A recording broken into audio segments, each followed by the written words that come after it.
Many people believe that financial success is a matter of earning a high salary.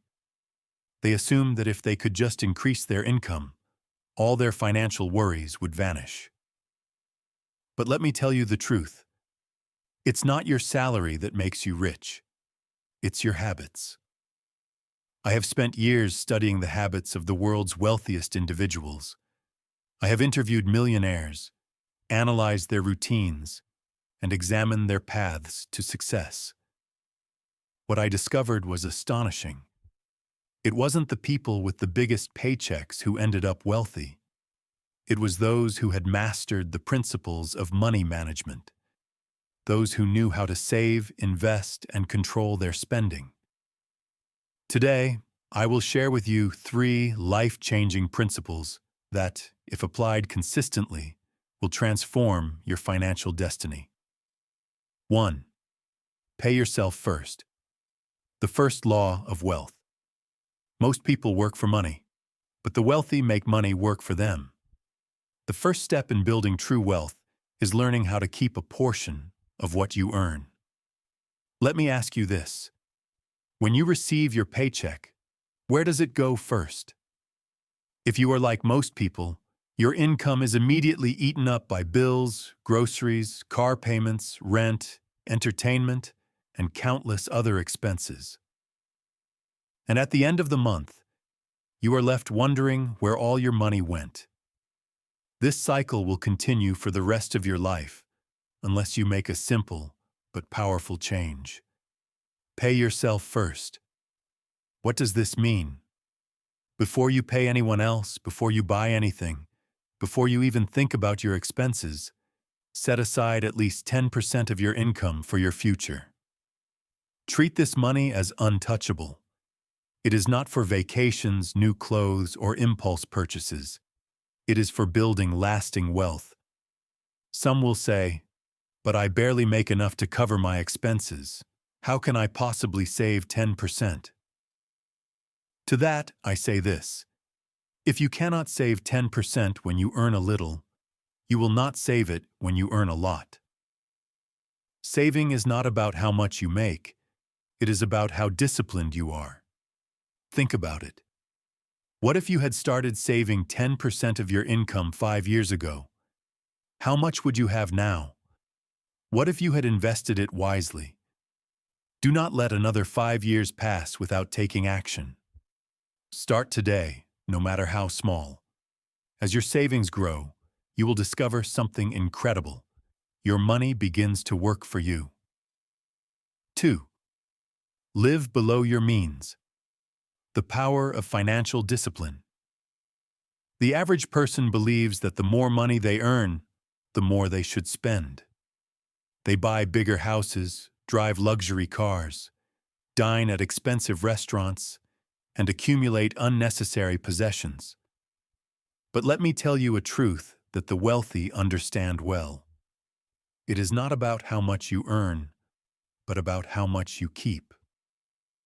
Look at the world's wealthiest individuals. Many of them live modestly. They do not waste their money on flashy items to impress others. Instead, they invest in assets that generate long-term wealth. Take, for example, Warren Buffett, one of the richest men in the world. Despite his billions, he still lives in the same house he bought in 1958. He does not drive a luxury sports car or spend money on extravagant luxuries. Why? Because he understands the power of living below his means. If a billionaire can live modestly, why do so many people earning a fraction of his wealth feel the need to overspend? Many people make the mistake of upgrading their lifestyle every time their income increases. This is called lifestyle inflation, and it is a trap that keeps people from ever becoming truly wealthy. Instead of increasing your spending every time you earn more, try this. Keep your expenses low. Invest your extra income. Build assets that generate passive income. Imagine if, instead of buying a new car, you invested that money in stocks, real estate, or a business. In 10 years, you would have built a source of wealth that far exceeds the temporary pleasure of a new vehicle. The secret is simple. Spend less than you earn, invest the difference, and let your money grow. 3.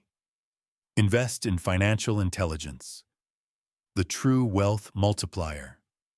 Let me tell you something that may shock you. The greatest investment you will ever make is not in stocks, real estate, or even a business. The greatest investment you will ever make is in your own financial education. Think about this. How many years did you spend in school learning about history, science, and literature? And how many hours did you spend learning about money? How it works? How to invest? How to build wealth? For most people, the answer is 0. It is no wonder that so many struggle financially. They were never taught how to manage money, and as a result, they fall into debt, overspend, and fail to build financial security. The wealthy, on the other hand, make financial education a priority. They read books about money. They study investing. They seek advice from financial experts. They continuously expand their knowledge so that they can make smarter financial decisions. If you want to become wealthy, start by increasing your financial intelligence. Read books about personal finance and investing. Listen to podcasts from successful entrepreneurs. Surround yourself with people who understand money. The more you learn, the better decisions you will make. And the better your decisions, the greater your wealth will become. Conclusion. The choice is yours. Perhaps you do not earn much money right now. Perhaps financial freedom seems out of reach. But let me remind you, wealth is not determined by your salary. It is determined by your habits. Every day you have a choice. You can either spend your money on things that provide temporary pleasure, or invest your money in a future of financial security and freedom. Which will you choose? If you follow the principles I have shared with you today, if you pay yourself first, live below your means, and invest in financial intelligence, you will be on the path to wealth. It does not matter where you start. What matters is that you start today. Because the truth is this: money does not make you rich. Your habits do. The journey to financial freedom begins now, and it begins with you.